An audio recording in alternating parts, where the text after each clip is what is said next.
about 15 years or so. How many years? 17 or 18 years. So when some of you all were very, very young, we used to come here with Vimal Krishna and Sri Nandini from Kyrgyzstan. And we would have kirtan with them, and everybody would chant and dance in ecstasy. And that is our goal, just to chant Hare Krishna in wild abandon, become absorbed in the sound vibration of Sri Krishna's holy name, and to dance in ecstasy. Just these past days, from the 1st of April till the 6th of April, they had the 50th anniversary of the installation of Krishna Balaram in Vrindavan. And for the 40th anniversary celebration, there were many more God brothers and God sisters who attended. This year, the crowd was getting thinned out.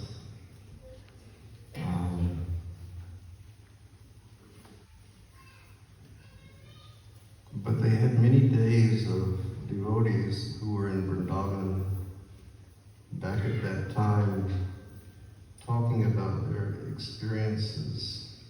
Did anybody watch any of the programs online from the 50th in Vrindavan? Somebody way in the back, Kusum, she saw. And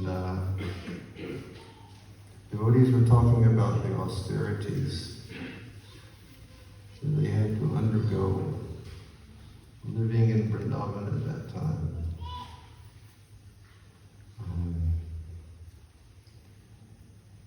When you all come to Vrindavan now, you see it's a bustling little city that's got too many pilgrims packed in there all at once, constantly. But back then, Vrindavan was very different. Back then, Vrindavan was very silent. I posted a picture recently on social media, and I was mentioning how the temperatures had gone up to about 38 degrees on that day. And I mentioned this is just the flower of the heat. The fruit comes later when it goes up to like 50 degrees in Vrindavan. Has anyone been there in the 50-degree heat in Vrindavan?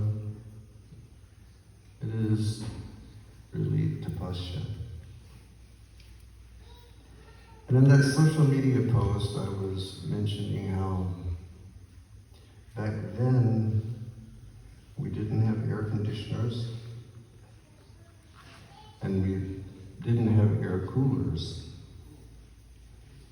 Jai Arjun Prabhu, Hare Krishna. He's another survivor from that era.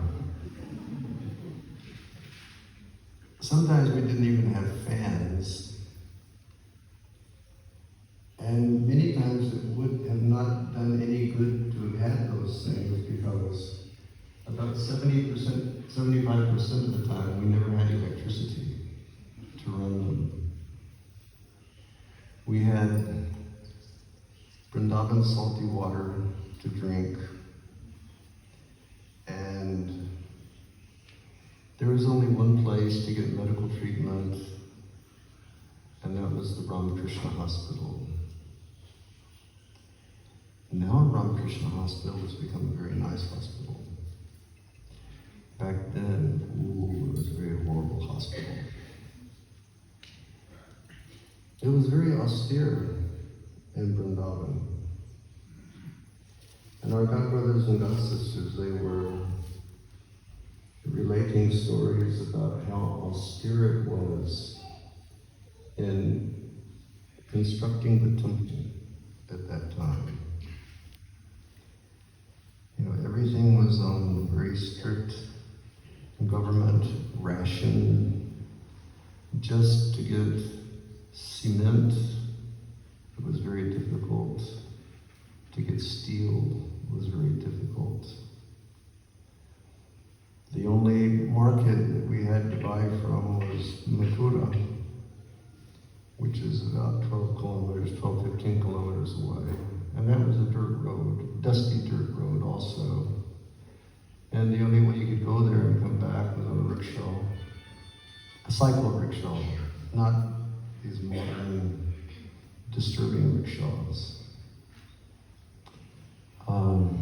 Or you could take a tonga, a horse-drawn cart, to go to Mathura and back.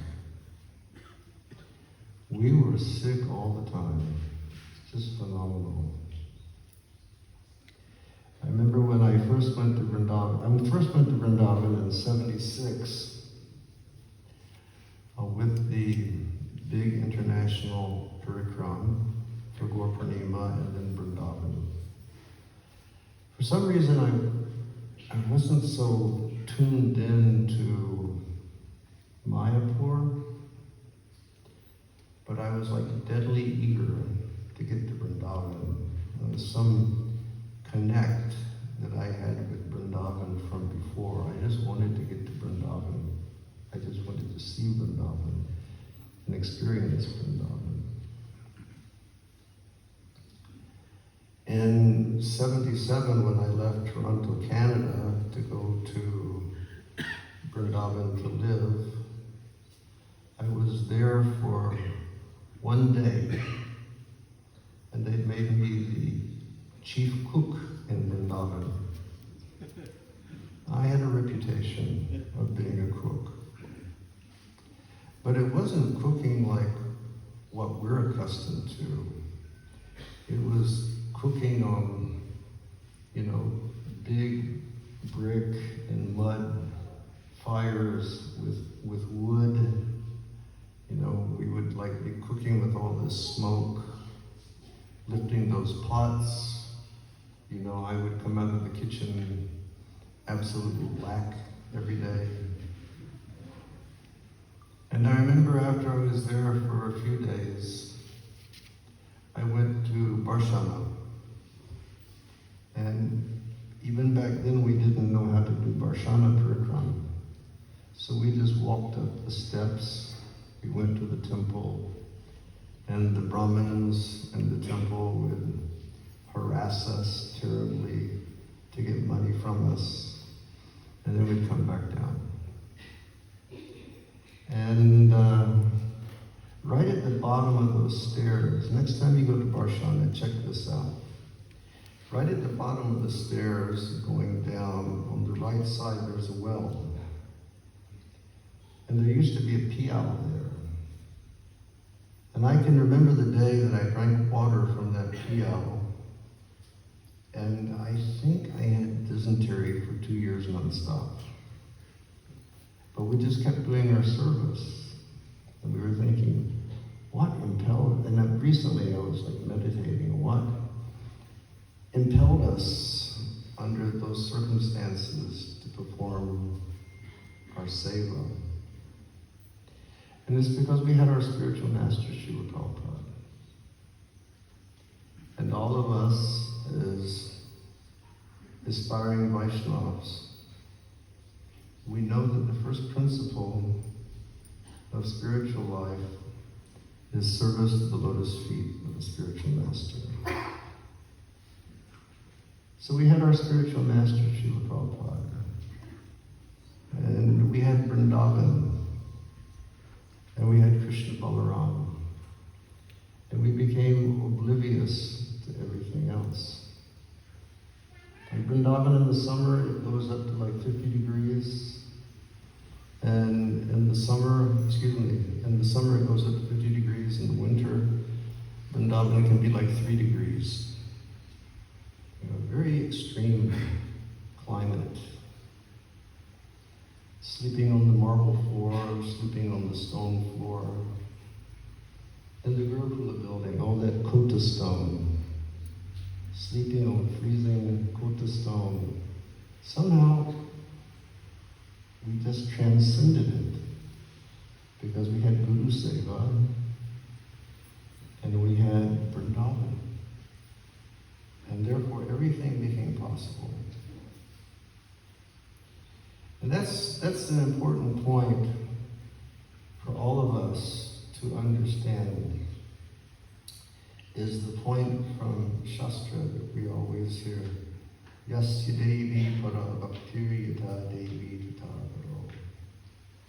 That if one has implicit faith in the lotus feet of one's spiritual master, and if one has implicit faith in the Supreme Personality of Godhead, then all of the mysteries and all of the secrets of the Vedas become revealed to that person. Just by, we can add one more important aspect, and that's the Vaishnavas. Implicit faith in the spiritual master, implicit faith in Vaishnavas, and implicit faith in the order of the Supreme Personality of Godhead. Everything will become realized. All the way from that beginning point of understanding how we're not the body, and understanding how we're not the mind, and understanding how we're the Atma, or the spiritual soul, and understanding how to cultivate two things, how to cleanse our consciousness so that we will realize the relationship that we have with the Supreme Person. If one has faith in his spiritual master, and all of you here, you have different spiritual masters. But if you have implicit faith in the feet of Guru Maharaj and the instructions of Guru Maharaj, everything will become revealed. In the Bhagavad Gita, in the conclusion, Srila Prabhupada, he says, this verse reveals the highest mystery and the highest instruction of all the Vedic literatures. And then it's stated, Manmana pavamat bhakto majyaji mam namaskuru mam ivaisasi satyam te pratijani priyosime. Krishna's asking us all. He's saying, Manmana bhava, always think of me with love. Always think of me very lovingly. Mad bhakta, become my devotee. Madhyaji, perform some puja.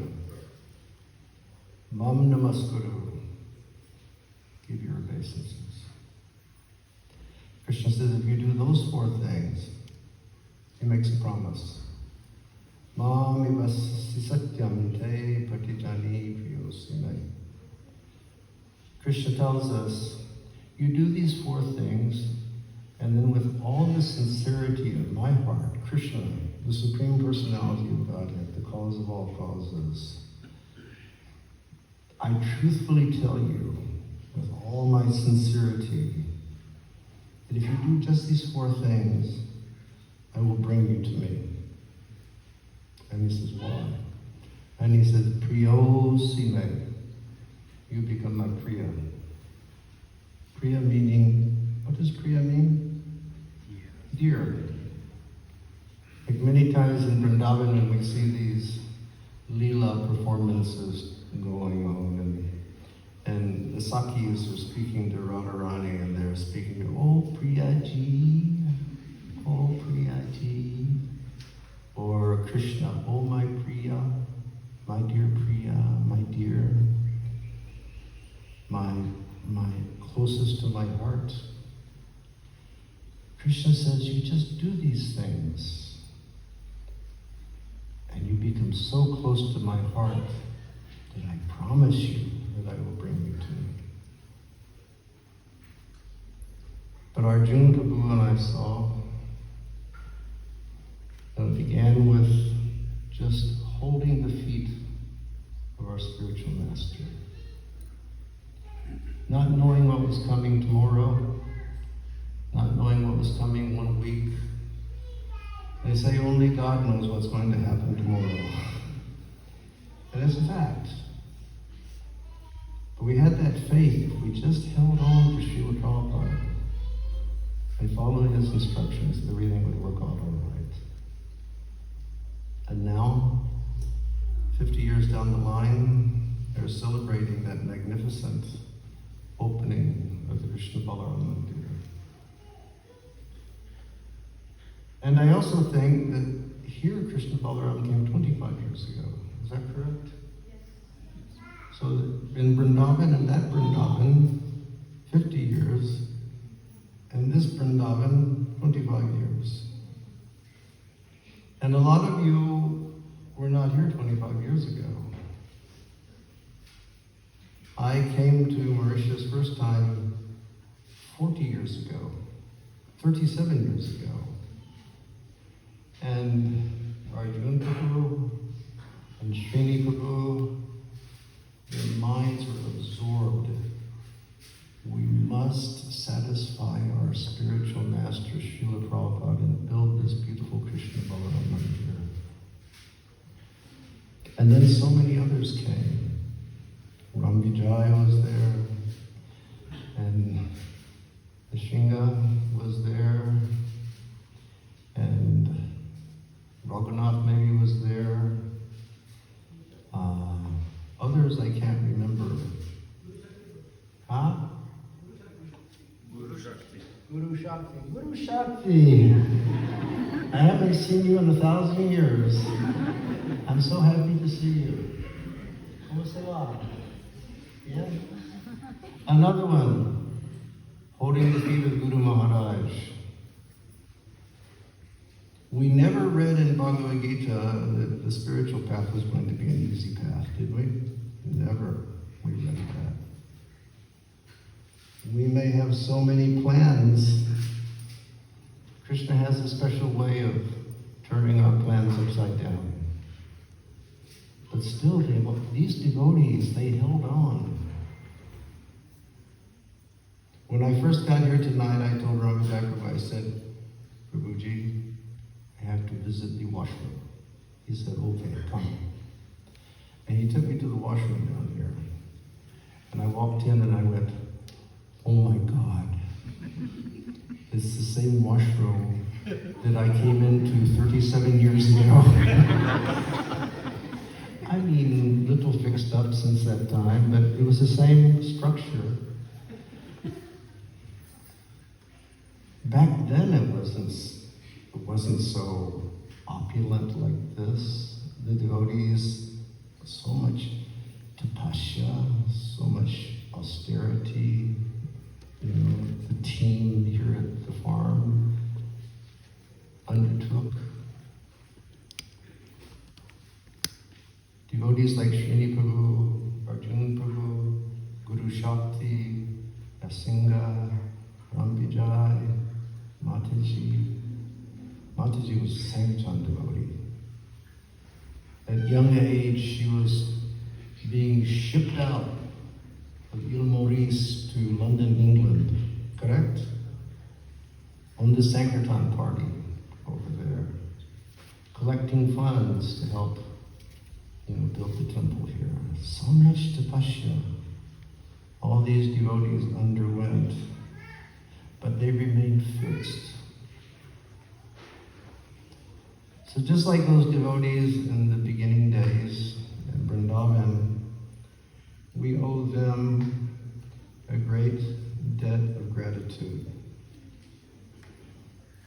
Our Mayapuri, Sri Mayapur, Chandradoya Mandir, and Krishna Balaram Mandir, these are probably the two most beloved temples in the world. In Vrindavan, we have a temple president, Panchakoda Prabhu. I think he's been there for 30 years, acting as temple president.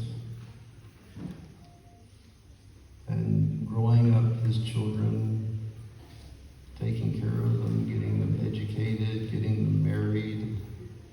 But he's there, and everybody loves Panchagoda so much because Panchagoda's heart is just, let me develop this Vrindavan project more and more for my Srila Prabhupada.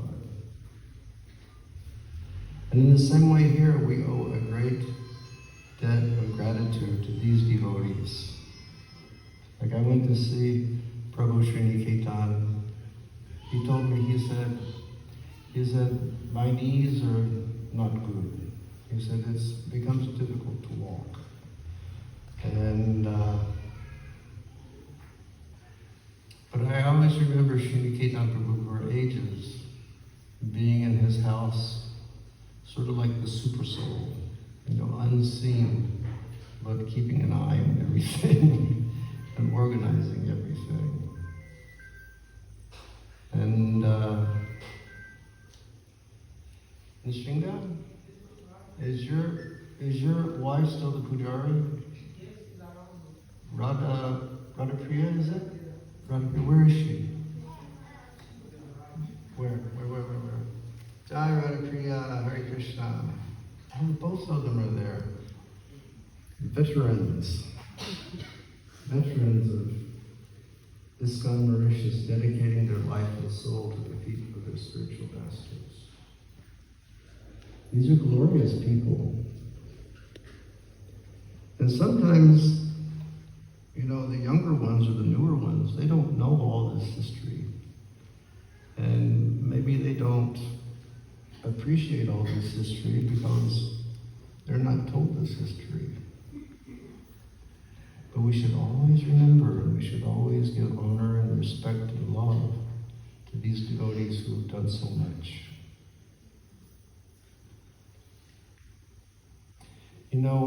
I mentioned in Vrindavan last week after one kirtan,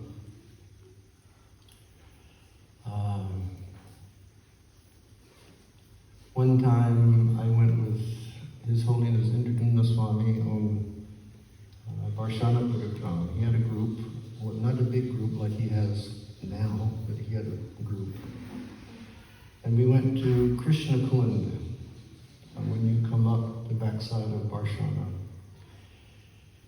And we knew that His Holiness Satyananda Maharaj was living upstairs in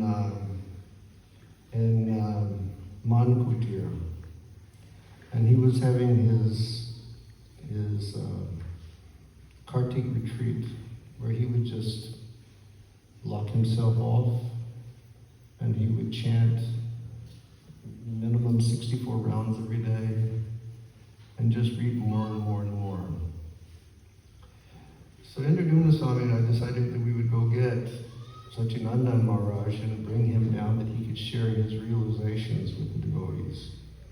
We went up and we said, please you come. He said, no, I cannot do that. Please, you come. No, I cannot do that. And finally we just sort of like grabbed him. He was kind of weak from his austerities he performed. We brought him down and he was speaking to the devotees, trying to share some thoughts. And he said, my dear devotees, he said, this is one main thought that I've had. I want to love Krishna. I really want to love Krishna because my spiritual master has told me that loving Krishna is the goal of life.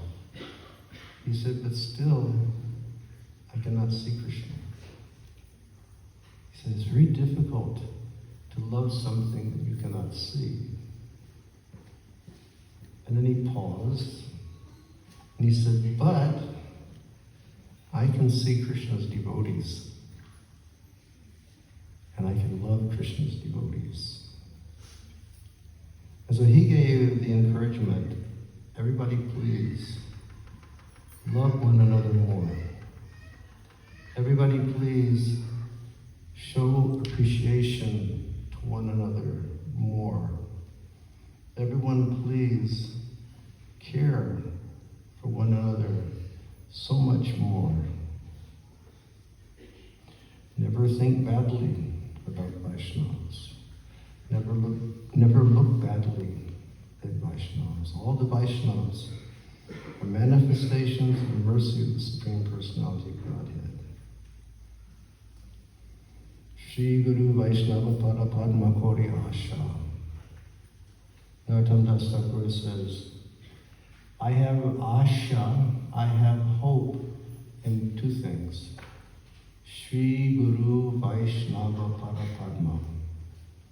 I have hope in the lotus feet of Shri Guru, and I have hope in the lotus feet of Vaishnavas.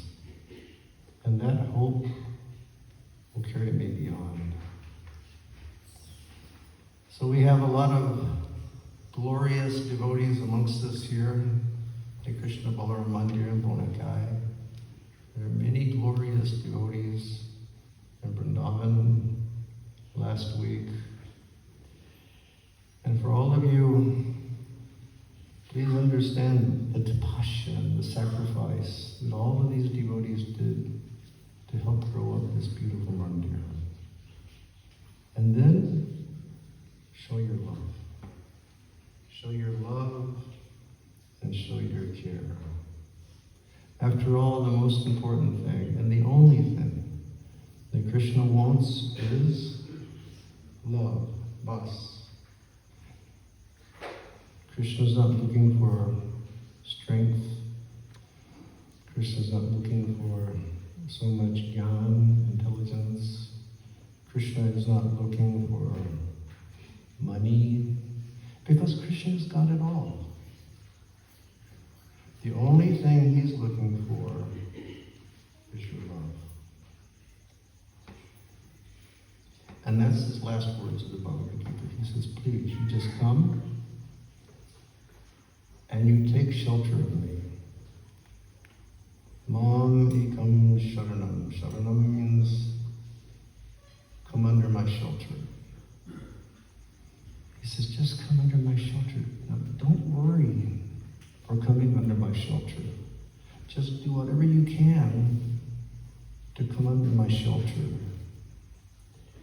And he says that if you do this, and if you have any bad thing in your heart, he says, I will take that. And not only will I take that away, he says, I will give you moksha. And moksha for the Vaishnavas, it means prema bhakti and love. I'll give you my love. You can come to Goloka Vrindavan, play like what we see in all of these pictures. These are the windows to the spiritual world. And that's where we want to go. And in his conclusion, he says, Ma Suchapa, don't worry. Never fear. Just come to me, take my shelter, everything will be all right. So I'm very thankful to be here. I'm very thankful to be here with this beginning generation. I'm very thankful to be here with many successive generations who have kept Krishna Balaram Mandir and Mauritius Yatra alive and well. You're a great inspiration. Okay, thank you very much. Hare Krishna.